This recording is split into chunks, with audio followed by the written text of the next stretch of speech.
welcome everybody. My name is Mark. I'm G. And we're going to do a cooking demo with some Forever Cheese products and some WA products. Yeah, and I'm really hungry. Me too. So we're going to jump right in. The theme of today's meal is a little breakfast, a little lunch, a little meal that some of you know as brunch. And it's going to be kind of lunchy foods, but some breakfasty foods as well. Yeah. And so we're going to start with a Diabloed egg sandwich using Wooly Wooly Diablo and some spicy yuzu mayo. And then we're going to jump into a Quadrello, copa, and crab apple mostarda sandwich. Then we need some vegetables, at least a little bit. we have to. So we're going to make a Yuzu Caesar salad using our Mitica Parmigiano Reggiano. And then we're going to finish it off with a cocktail. What's brunch without a little mimosa? Yeah. We're going to do a Calamansi orange juice mimosa to finish us off. Yum.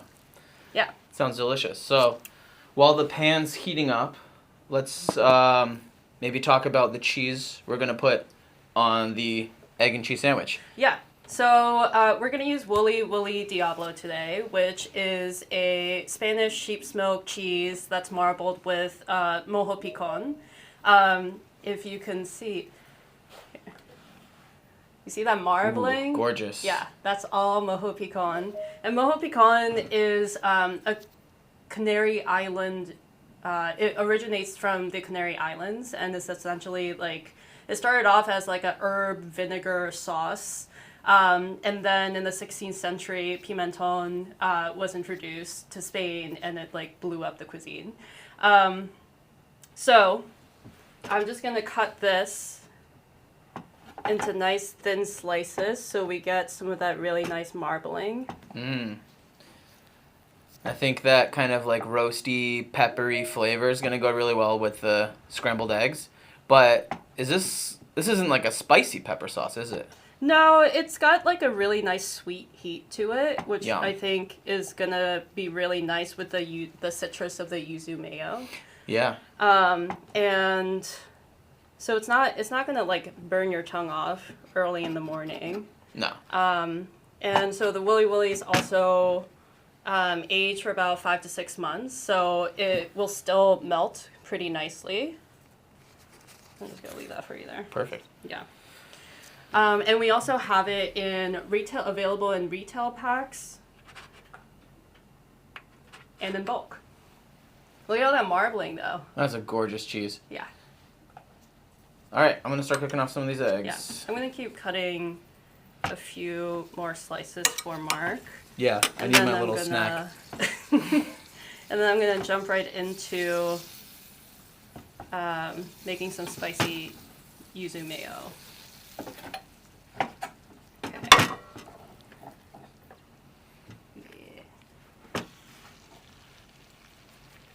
Yum. I love the sound of eggs cooking. Smells like breakfast, sounds like breakfast. Uh-huh. Alright, so while Mark's cooking the egg, I'm going to do some yuzu mayo-ish. Do you want to talk a little bit about yuzu mayo? Yeah. So I'm sure at this point most people are pretty familiar with what yuzu is. It's a citrus native to East Asia, Japan, and some of it's grown in Korea as well. It's like a beautiful, unique aromatic citrus with a really thick rind. So you get a lot of these herbaceous botanical notes that come in from the oils in the rind, and obviously like the acidic, citrusy sweet from the flesh. But I think what makes really good product is the yuzu mayo. You get a Japanese style mayo with a rich kind of egg yolky base, and then with that kind of citrusy aromatic flavor, you just get a really well-rounded, delicious condiment. And I think it's going to pair beautifully with the Wooly Wooly, because Wooly Wooly, being a sheep's milk cheese, has that kind of like nutty, rich tartness. With the mojo picon, is going to have that warmth. And then a little citrusy, spicy mayo is just going to tie it all together. It's going to be delicious. And so I'm just mixing however much yuzu mayo I want with however much sriracha I want because I'm really lazy. But, do it to your taste. If you're feeling extra, do a splash of soy sauce, maybe a little splash of sesame oil. I think the roasty toastiness of sesame oil and the umami of soy sauce would be really nice too, particularly with the cheese. The yuzu mayo has enough richness too that you kind of don't need it, but yeah, if you want the depth, for sure, that's gonna take it to the next level. Yeah, and the whole point is creating really flavorful things by not doing much. So because we when you're having literally brunch, did not do much. We just cut cheese. I mixed stuff together, and I think the most that we're doing is waiting for the cheese to be melted. Yeah. And we've pre-toasted these buns, but what we do is, a little butter on the pan, a little sear. It's gonna be delicious. Yeah. I'm gonna sauce. Yeah, sauce it up. I'm a sauce girl, so I'm gonna overwhelmingly mayo it up. As you should. You don't have a choice. There's no such thing as too much sauce in an egg and cheese sandwich. I agree.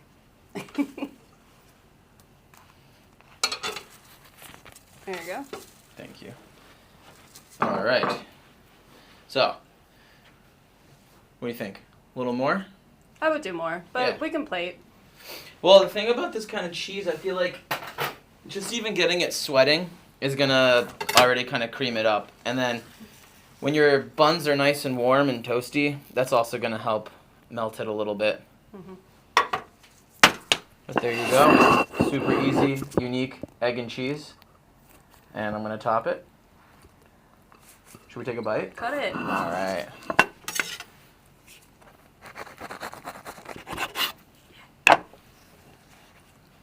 Here you go. Thank you. Cheers. Cheers.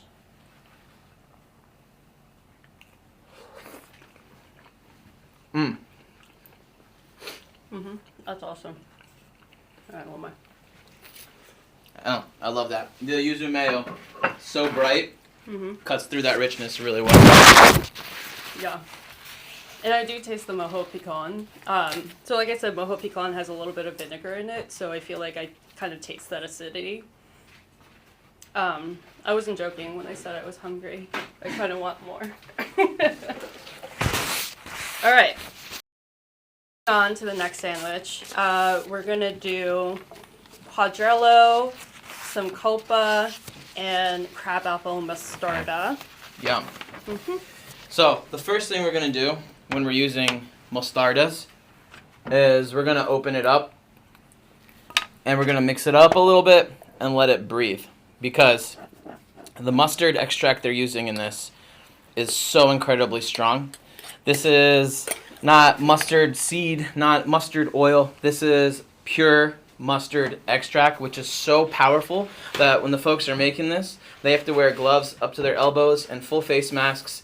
They have air ventilation, and just the tiniest bit is added to the mostarda, and it just penetrates. Like, we're getting wafted with mustard air right now. So if you want this to kind of be used to its full potential and not just get blasted with that heat, mix it up a little bit and let it breathe for just, 5 minutes or so before you're ready to eat it. Yeah. Unless you want to clear your sinuses, by all means. Please, don't let us tell you how to eat. Yeah. Okay, well, while that's kind of breathing for a second, I'm going to cut up some Quadrello. For those of you who are not familiar, Quadrello di Bufala is a wash rind buffalo milk cheese that's made in Lombardia, Italy. So the Gritti brothers, when they took over their family farm, they just wanted to do something kind of unique, so they started bringing in buffalo, which typically is more common in southern Italy, but these guys are up in northern Italy, like the land of Taleggio, essentially. So they took Lombardian cheese recipes and made it with buffalo milk, which is a lot harder to do because buffalo are very sensitive animals, and so they actually don't give milk unless they trust their handlers. And buffalo milk in general they also don't let as much milk as cow cows do. So buffalo milk in general, though, is way fattier, and it has like 30% more protein than cow's milk. So you do get better yield out of it. And then in flavor, it tends to be a bit beefier, kind of like a sweet cream, like a fresh cream flavor. There's just like so much more nuance and complexity than your standard cow's milk. So let me get to cutting. Yeah. Yeah. While you're doing that, I'll get the bread ready. So you can use, if you'd like, at home, some focaccia, but what we're using today is schiacciata from Alanticovenaio, which is very similar to focaccia, but a little smaller, like shorter, a little oilier, I think, because it's a little less dough, and I think with the combination of these ingredients, it's just gonna go super well. Yeah. And then as far as like the rind on the cheese, like I prefer a little bit of rind because I like a little like gristly texture, and I feel like it adds a bit more salinity. But you know, I'm not gonna tell you how to live your life. Do what you want to do. For this one, I'm just gonna leave like one side of the rind because I think maybe all three sides is a little overwhelming. And the cheese is so buttery and so pasty that you kind of like want a little of that textural difference to make it a little more interesting. Yeah. And then for the protein, for the meat, we're going to use our Texas Iberico copa. But, you know, copa is more of an Italian-style cured meat preparation, but this is using Iberico. And what's really interesting about this product in general, Texas Iberico does something really, really unique. They brought over a herd of Iberico pigs from Spain. The Spanish government allowed them to bring them over to Texas, hill country, where the climate and the environment is not too dissimilar from Andalusia and the Dehesas in Spain. So they're happy and they're thriving there, but they are surrounded by native Texas plants and not Spanish plants. So the terroir is a little different. And I think what really special about these guys and what they're doing is they're not trying to copy what they're doing in Spain. It's not going to taste, like even if the recipes were exactly the same, it will not taste at all like it does in Spain because the terroir is different, what the animals are eating is different, so you're going to get a completely different product. So they lean more into using local ingredients and locally sourced, you know, additives and flavorings to this to make a more Texas flavor and Texas terroir. So what you're getting is the best of Spanish pork, but done American terroir and Texas style. And that's why you can also get this kind of different, unique cut, like a copa. And this is my favorite product of theirs. It's going to be a little salty, a little rich. They use a little honey in it. The pigs are naturally grazing, instead of just acorns like they are in Spain, they're grazing on acorns, prickly pear cactus, and mesquite beans. So this is just going to be such a rich, nutty, delicious meat with that buttery, thick Quadrello and that sweet but spicy mostarda going to cut right through. This is going to be a really complex, interesting sandwich, but remember, guys, we're using 3 ingredients. Yeah. That's it. Super easy to put together. Little work. Also, look at these nice slices. Oh, wait, I got to do this thing. Look at these nice slices of candied crabapple. I hope you mixed it well because I put quite a lot on I see that, but like I think that spiciness is going to cut through all that like thick meat and that thick cheese really well. I think so too. What they do, Casa Forcello, is amazing. Let's do it. Yeah, that works. So every, mostarda that they make, they use all locally sourced ingredients, and all of the produce that they use is done at peak harvest, and they make the entire year's production in one go. So what that means is you're using the best of the best and the peak of the fruits. So they really know how to harvest that fruit power. Right. I Sorry. I just can talk. Okay.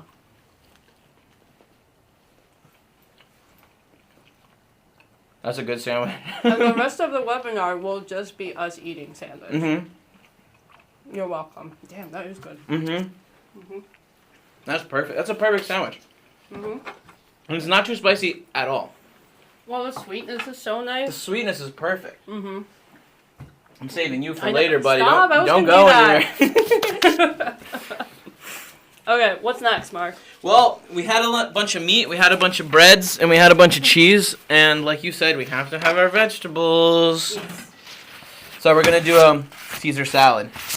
Now, Caesar dressing has usually some kind of acidic element. Lemon, sometimes people use vinegar, but usually lemon. And let's be real, we are not going to be grating any egg yolks in a mortar and pestle and making this to order like they do in a restaurant. We're going to use mayo. So why not use a more interesting mayo, and instead of having to add lemon, we already have a nice acidic element here, the yuzu. The aromatics could add complexity. We're going to do a little bit of our freshly grated Parmigiano Reggiano, capers, Dijon mustard, and a bit of soy sauce. Yeah. Okay. So, classic miso, classic Caesar, but with a slightly unique ingredient. Yeah. So, yuzu mayo, some caper, a smidge of mustard. I've cooked before. Soy sauce, and then mix it up. And then add that parm to it, and that's... Also, it's so nice and fluffy. Fluffy parm. Well, you'll see. We're gonna grace some more. Spoiler alert. All right. And I guess nice, thick. Oh yeah. And pasty. That's looking good. Yeah. And I'm gonna let you toss, or I'll toss it. I'll toss it. You're gonna talk about this beautiful cheese that we're using. Oh right, that thing. Yeah. So today we decided to use the Montagna, the Parmigiano Montagna, and I just want to show you guys how this opens. First of all, it's easy terra cryo, which means you don't have to struggle and like grab a knife and like, you know, like, I don't know if you've done this before, but like I've definitely cut myself by trying to pierce cryo. We've all been there. You just tear it and then it just comes off. It's really nice. Second part is that inside of the paper wrap, this is actually coated. And so once you're done using your cheese, you can wrap your cheese inside the paper. Just put like a rubber band around it and it'll keep it nice and fresh. Fun fact. So the Montagna version of Parmigiano Reggiano can only be made in the mountains, essentially. So the milk, 100% of the milk has to come from cows that have been grazing in the flora and fauna of the mountains up in Parma and the surrounding regions, which means they have a more, I guess, like complex diet of wildflowers, and it makes their milk richer and slightly fattier as well. And then all Montagna Parmigiano needs to be aged for 1 year up in the mountains, minimum. For our Mitica Parmigianos, all of our Mitica Parmigianos are aged 24 months. And so this is going to grate. So sorry. It's going to grate wonderfully. It's going to be really nice and fluffy. And we specifically picked 24 months because we feel that it's like the best flavor profile. You can unwrap that if you want. Sorry. I didn't do the job for you.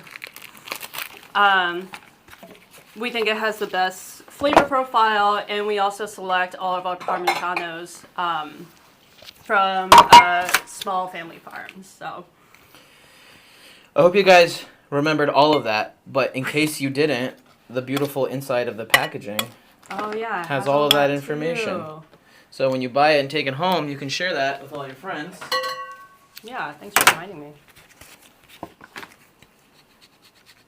Oh yeah. Wait, hold on. Close up of...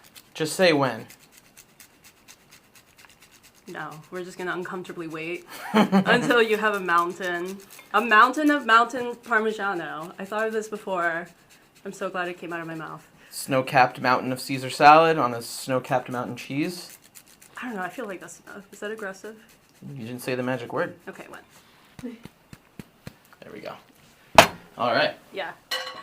Yeah, and then you take that, and then you put it in here, and then you just wrap it up for next use. Ta-da. So, let's taste one. I'm just gonna use my hand. That's fair. Oh my god. Oh, yeah. It's a big leaf. I'll also use my hand.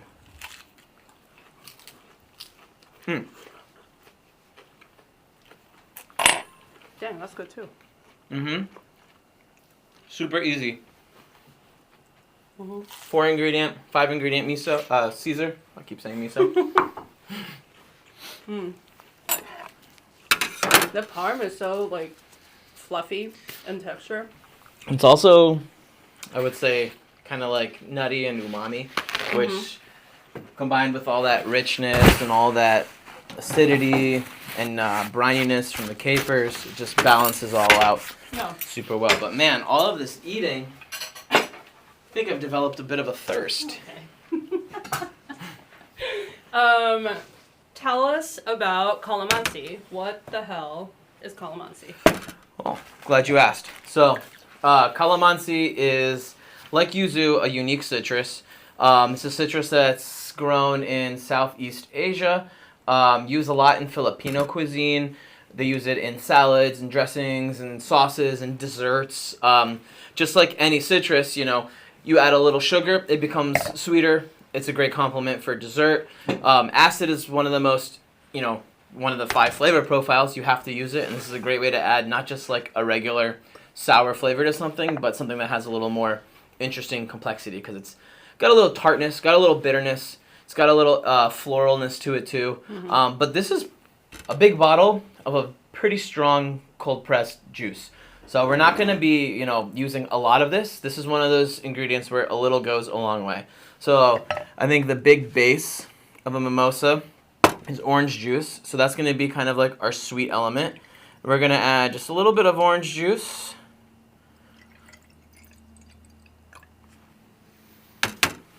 Then we're going to do a splash of calamansi.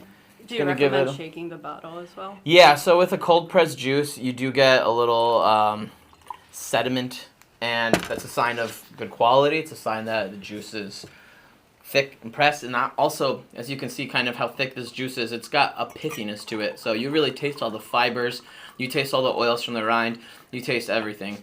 And yeah, top it off with a little sparkly bubbly. You can use champagne, you can use brut, you can use cava. Don't use Prosecco, just kidding, you can use Prosecco. You can use sparkling water. You can, yeah. To make some mocktails. Yay. Cheers. Cheers. Ooh. Ooh. Nice. Oh, that is nice. Orangey, a little bitter, a little aromatic. It's got a little bit of everything. Yeah, it's like not just straight up orange. So, I don't know, it's kind of hard to describe. Yeah, and There's it's like happening. A little bitter too. The garnish. Yeah, how dare I? That's nice. I think it's gonna go really well with those sandwiches. As soon as this camera's off, I'm eating all of this food behind here. Or now. Yeah. I think we have one question. Is the Woolly Woolly indigenous to the Canary Islands, and or any additional information about the producer would be fantastic. Cool. Not. Oh. Okay. It's not indigenous to the Canary Islands. It's coming from Castilla-La Mancha, which is the home of manchego. This is from a producer that also makes manchego, but because they are making a cheese that has flavoring added to it, it's not DOP. They can't call it manchego. So it's done in the style of manchego with sheep's milk from Castilla-La Mancha, but with a unique twist to give it kind of like a awesome, unique flavor. They also make other flavor varieties. So we've got black garlic, and Castilla-La Mancha is actually like home of garlic for Spain, so it's only natural that they start infusing black garlic. What do we got? Jalapeno, which actually is my favorite because there's a little bit of horseradish in it, so it's not just like straight up heat. It's like kind of like a nice, like refreshing, bright flavor to it. And oil and pasty, so it's like That's Yeah, perfect. and all of them are like kind of marble throughout and truffle. And truffle, and they also make a plain one, which Yeah. is kind of like a more price-sensitive alternative to manchego. Exactly. Yeah. Any other questions? Oh, someone's typing. Take your time. We've got a few more minutes, and I've got a whole glass of mimosa, so... I know, work is hard. I love my job. I'm not kidding about the sandwich, though. Yeah. If you'd like to request samples of any of these products, we'll do some follow-ups after the webinar, but you can also email us at info@forevercheese.com.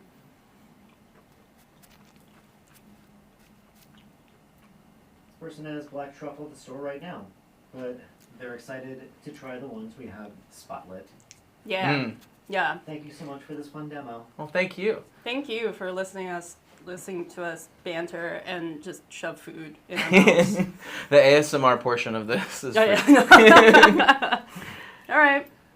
Thank you, everybody. Thanks Bye, for tuning everyone. in. Thank you.